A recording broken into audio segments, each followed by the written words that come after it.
What's up guys, it's your local indie game discoverer, and I have a little game that I discovered just for you, and it's called Evans Remains.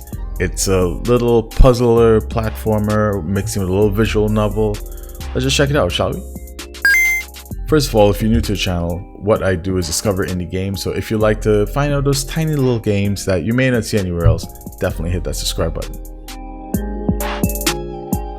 When I first saw this game, it had that smooth, polished Celeste look, and that really drew me in. And then I heard the game and the sound was intriguing, and then I saw elements of the game such as the puzzling stuff, and actually that's what really drew me in, because those are the kind of games that I like.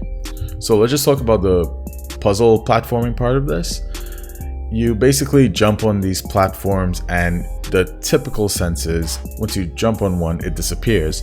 However, as you progress, you will discover new types of platforms, such as one where you could jump on it and it will just refresh all of the platforms, or one that you could jump on it and it will teleport you to a different part of the board, or maybe even give you like a super jump or something like that.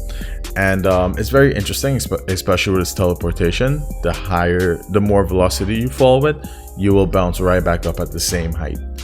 So these are really just the basic elements of the platforming, and you will not believe how engaging that just creating puzzles with these are.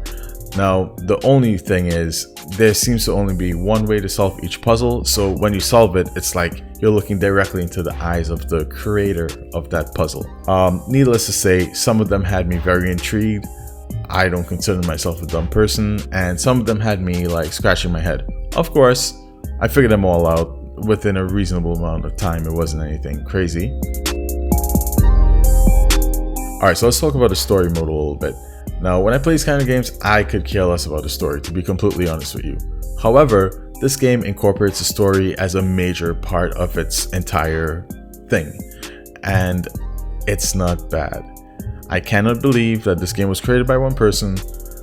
In the credits, it did say that there was a second person for the story part of this, but the writing is very tight. The story was really tight. I would say one of my major gripes was that there's more story than there is game, but thankfully the story is engaging. I would say that this was my first graphic novel.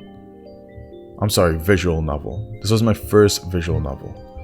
And it kind of opened the door for me to play more visual novels now. Now, do other visual novels have puzzle elements like this? If they do, I think I might be interested. Otherwise, not so much.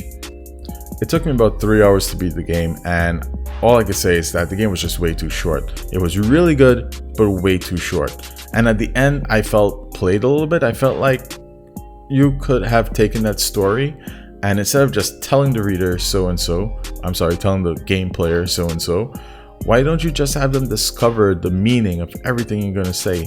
Which they kind of did in the main part, but then they just explicitly said it in the end. I'm like, no, like you could have extended that somehow a little bit more. Part of me feels like they ran out of ideas on how to use their puzzle system to create more puzzles, but I highly doubt it. I could see an unlimited number of really good puzzles coming from this, and I hope that the developer creates a game only with the puzzles. The graphics were great, the music was engaging and very good feeling, and I just wanted to play more puzzles. Give me more puzzles. Regardless, this game was $7 on the Nintendo Switch, and it's available on other systems as well, and I really think that you should support the developer and buy it. However, I totally understand the climate of the gaming world right now, and $7 might be too much for this. You could definitely get games way cheaper. If you see this on sale, however, for like 99 cents, definitely pick it up. It'll not only support the developer, but you'll get a nice little 3-hour adventure in, and it's pretty unique.